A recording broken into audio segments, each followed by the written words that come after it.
Hey, welcome back to Kult of Athena's YouTube channel. I'm your host, Tom. Today we're looking at the Battle Blades Nagi-gatana. This is a really interesting blade, very backswept. It's a beast of a cutter, and it also has a really sweet scabbard. Take us a look at some specs on this one, up close looks, and some movement. Let's get right into it. All right, so what is this thing? It's really a meld of a katana, which everyone on this channel is gonna know what a katana is, and a Nagi-gatana, which is a pole arm.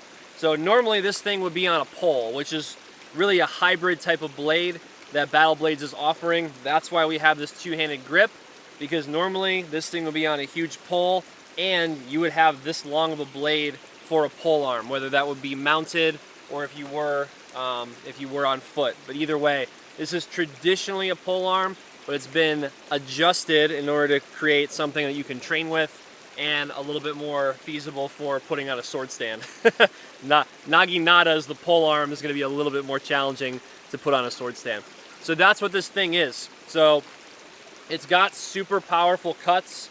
The point of balance is where it needs to be. So getting this around, whether you're training martial arts forms, if you're doing cut practicing, anything like that, it's not overbearing in weight. The handle and the grip are comfortable to where, you know, you can really have however much grip you want. Wielding it with one hand, I didn't have any problems with it at all. And then wielding it with two, you've got that extra pull around with the rear hand in order to really kind of steer that between cut and thrust. All right, let's take a look at some movement of the Nagi-gatana. I did some work on just cutting on a single-handed grip. So you can see, even though it's a longer handle, it doesn't actually get in the way if you wanted to go in a single-handed grip. And then that two-handed grip, for those of you that want to see how much room is on the handle, just like a general overview of some cuts, let's take a look at that footage.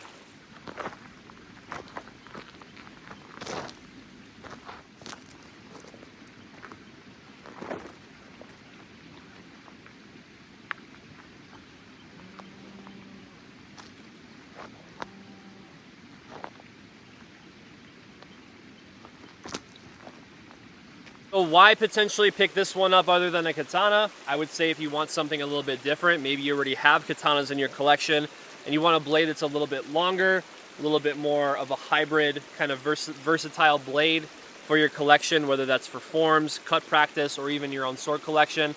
That's the category I would put this in. You're somebody who's into Japanese martial arts. Really, there's a broad, multiple reasons why you'd want to pick this one up. You might just like how it looks. You might not even know the history. And that's also totally cool. So I would pick this one up if I was into Japanese martial arts and I was looking for something that was a little bit longer, a little bit different of feel, and also some interesting features from the tip that's reinforced for thrust, from the fuller that's running through to take out excess weight, and even the long back edge, which is virtually more than half of the blade. You have a false edge going up and then the swelled tip for reinforcement. So just some unique features and some unique lines on this blade. Let's take a few moments here to transition over into some up-close looks of this blade in the scabbard and out of the scabbard. All right, here's a general pan of the Nagi-gatana. Remember, this is a meld between a Nagi-gatana and a katana. Just getting some overviews of this first. And then we can see the blade in hand. So let's look at blade length first. A little bit shorter than a Nagi-gatana, 28 3/8 inches. We've got a 43 3/8 inch overall length. That definitely coming in with the handle that you can use with two hands. Weight, 2 pounds 14 ounces, and this is a T10 high carbon steel, which I've been seeing T10 use in LK Chen blades. I've seen them in other blades just like this, other katana blades. I believe even Iron Tiger uses T10. Point of balance on this thing is going to be 5 1/4, which is not bad. I figured it would be a little bit further away from the guard for chopping and hacking power.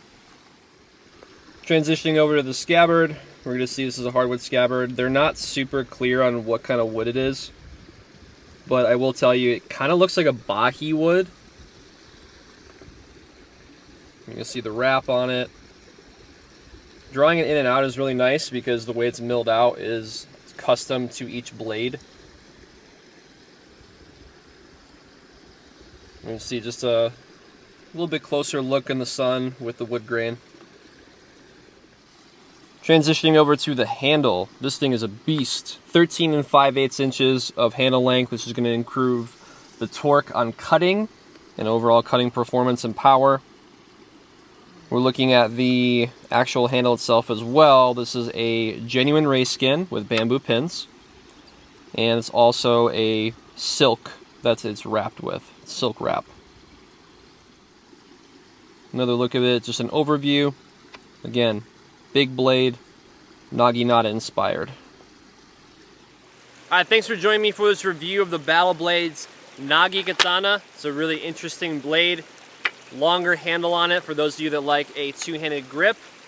A sweeping, powerful blade for those wide, powerful cuts and hacks. And also a reinforced tip on thrust. In order to pick this one up, you'll want to click the link in the description below this video to buy this one today at kultofathena.com. If you want to see more stuff from Battle Blades, let us know in the comments below. As always, subscribe to the channel, like this video. I'm your host, Tom, and I'll see you in the next one.